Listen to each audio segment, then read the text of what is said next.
और यहाँ पर लेफ्टिनेंट जनरल संजय कुलकर्णी साहब, ये चीन से यारी पे जो राजनीति हो रही है, राजनीतिक आरोप प्रत्यारोप हो रहे हैं, are we missing the woods for the trees की कौन चीन के पेरोल पर है, कौन नहीं है।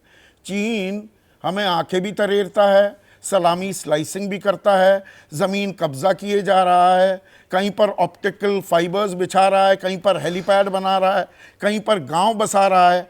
मैं गलत जानकारी या बढ़ा चढ़ाकर तो पेश नहीं कर रहा हूं तस्वीर को, उस पर कोई बात नहीं कर रहा।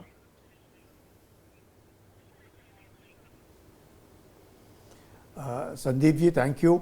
मैं कहूँगा कि the supreme art of war is to subdue the enemy without a fight. ये मकसद है चीन का, और वो ज़रूरी नहीं कि लड़ाई लड़नी कन्वेंशनल वॉर, वो एक मुद्दा है, चाहे फिर वो ट्रेड हो, चाहे साइबर हो, प्रोपेगेंडा हो, भारत के बीच में कई लोगों को किसी तरीके से अपनी तरफ प्रभावित किया जाए वो हो, ये सारे के सारे जो अटखंडे हैं ये चीन इस्तेमाल करेगा भारत के बरखिलाफ, क्योंकि चीन सोचता है कि भारत ही एक ऐसा देश है जो चीन को टक्कर दे सकता है। और भारत के लोकतंत्र होने का, ओपन मीडिया का चीन को सख्त एक मैं कहूँगा किसी प्रकार से द्वेष है कि भारत का जो मीडिया है उसको किस प्रकार से कंट्रोल में लाया जाए, वो चीन की हर हमेशा संग रहती है। चीन किसी भी प्रकार से भारत को गिराने की कोशिश कर रहा है। और यह हम लोग जो ट्रेड की बात करते हैं, इंटरनेशनल ट्रेड एग्रीमेंट्स हैं, उसके बरखिलाफ इतने आसानी से जाया नहीं जाता है। अगर आप आज अमेरिका में जाएं, उनके मॉल्स में जाएं, आपको सारे के सारे गुड्स मेड इन चाइना मिलेंगे। अब जापान में 100 येन शॉप में जाएं, आपको तकरीबन 90% पाकिस्तान अगर गुस्ताखी करता है हम सब कुछ बंद कर देते हैं। कौन सी इंटरनेशनल ऑब्लिगेशंस और एग्रीमेंट्स को मानते हैं हम? संदीप जी आपका कहना बिल्कुल ठीक है कि पाकिस्तान के साथ हमारा रवैया अलग होता है, क्योंकि हम पाकिस्तान को अब उस दृष्टि से नहीं देखते कि हमारी को कोई परेशानी होगी पाकिस्तान से। हम पाकिस्तान को उसकी जगह, तो ये पोस्चरिंग हो रही है ना, और रखेंगे भी। चीन इज अ नेसेसरी ईवल। नहीं, चीन के बरखिलाफ जो है, correct, चीन is a necessary evil and we have to learn to tackle it by various means, diplomatic, militarily, trade, cyber, space, technology। सिर्फ ये कह देने से ना कोई घुसा है और ना कोई ना किसी को घुसने देंगे। और अभी आरपी सिंह ने सेना अध्यक्ष, पूर्व सेना अध्यक्ष नरवाणे साहब का बयान भी कि कोई 1 इंच जमीन नहीं दी।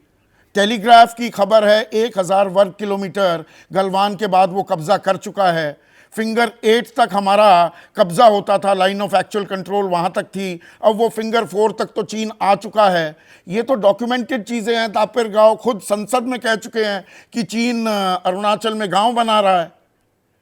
तो इन बातों की अनदेखी या नजरअंदाज हम कब तक करेंगे? संदीप जी ऐसे है, नहीं संदीप जी, जो आप फिंगर 8 और फिंगर 4 की बात कर रहे हैं, हम लोग फिंगर 4 से फिंगर 8 पेट्रोलिंग के लिए जाते थे और चीन फिंगर 8 से फिंगर 4 पेट्रोलिंग के लिए आता था।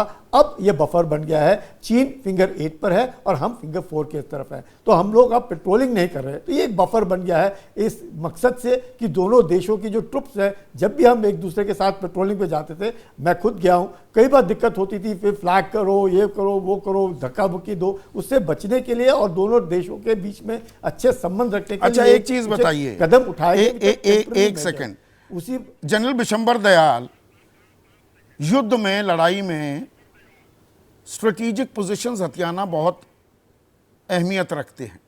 और मोल्डो गैरिसन है चीन का, जहां पर सबसे बड़ा जमावड़ा होता है, उसके चारों तरफ की जो पहाड़ियां थी गलवान के बाद, मगर हिल, गुरुंग हिल, रेंचनला, रेजांगला, मोकपारी, इन सब पर हमने कब्जा जमा लिया था कि नहीं जमा लिया था? और वहां से फिर हम क्यों हट गए? बिल्कुल संदीप, देखिए ये मेरे लिए तो बिल्कुल सोचने और उसकी बात ही नहीं है। वहाँ से हटने का मतलब ही नहीं था, क्योंकि मेरे से ज़्यादा जनरल कुलकर्णी जानते हैं कि वो तो इलाका हमारा था ना, कैलाश रेंज तो हमारी थी ना, हम लोग जाके बैठे थे वहां से। अगर किसी कंप्रोमाइज पर आप हटे हो तो दुश्मन को आप एक हक दे रहे हो कि वो आपको यहां से पीछे हटा सकता है। आपने एक दुश्मन को हक दे दिया। एक दुश्मन, मैं कोई पॉलिटिक्स की बात नहीं कर रहा, मैं मिलिट्री स्ट्रैटेजी की बात कर रहा हूं, मिलिट्री टू मिलिट्री की बात कर रहा हूं। जो इस देश की राजनीतिक लोग हैं, जो इस देश के पॉलिटिशियंस हैं, जो इस देश के डिप्लोमेट्स हैं, उनको मिलिट्री मैटर्स में मिलिट्री लीडरशिप की कंप्लीट वो से करनी चाहिए ना। वो तो बॉर्डर का मामला है, वो तो हम समझते हैं। अगर वो मान लो हम बैठ गए तो हमारा एक ही मुद्दा ना, तो हम बैठे हमारी जमीन पर बैठे, मुद्दा है और जमीन मुद्दा। अगर आप फिंगर 4 और फिंगर 8 के कंप्रोमाइज के लिए आप कैलाश रेंज से उतर रहे हो तो आप कंप्रोमाइज कर रहे हो ना कहीं ना कहीं। अगर आप डेप्सोंग में जहां वो बैठा है और उसको और आप उसको बफर जोन मान रहे हो तो आप कंप्रोमाइज कर रहे हो ना। नेशनल सिक्योरिटी को कंप्रोमाइज कर रहे हो, आप नेशनल टेरिटरी को कंप्रोमाइज कर रहे हो। अगर आप इन मुद्दों पर बात नहीं होगी, राजनीतिक आरोप प्रत्यारोप लगाए जाएंगे। जैसे ही घड़ी का काटा दोपहर 2:30 पे आए, बबीता जी का दिल सास बहू साजिश के लिए मचल जाए। और ये है इनकी बहू, पूरे दिन ऑफिस की टेंशन हो जाए गॉन जब ये करें अपना फेवरेट शो फ्री टाइम पे ऑन। इनकी तरह आप भी देखें अपना फेवरेट शो अपने टाइम पर और डाउनलोड कीजिए एबीपी लाइव ऐप अपने स्मार्ट टीवी पर।